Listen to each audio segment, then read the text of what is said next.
វិចបងវិចសងព្រេងចេញមកក្រៅដើរតែម្នាក់ឯងនៅលើវិថីជីវិតដែលខ្មៅងងឹតបាច់ផ្សែងមនុស្សមានឈាមត្រជាក់គាត់ពាក់ធ្វើស៊ីគ្នាឯងអាកូនវាទៅញៀនឆ្នាំអាណាព្យាបាលគាត់ញៀននៅបែកខ្វះការអប់រំខ្វះពីកក់ក្ដៅគ្មានតូចតើគ្នាដឹងអីសូម្បីតែគ្មានរៀនថ្នាក់បត់ខំឥឡូវចេះទួបារីទាំងប្រុសទាំងស្រីមកទៅរៀននាំគ្នាកិច្ចសាលាមានប្រុសធំឡើងធ្វើចោលគ្មានស្រីធ្វើស្រីមានសាចាវាសនារបស់មនុស្សមិនអាចគប់ពីហើយផាស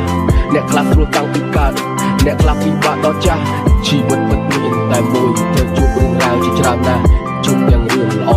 ក៏ជួបបញ្ហាឲ្យបដូរខ្លះហើយច្បាស់ណាស់វាប្រកបជាប្រែប្រួលពីព្រោះសង្គមដ៏សែនសក្តិមួយ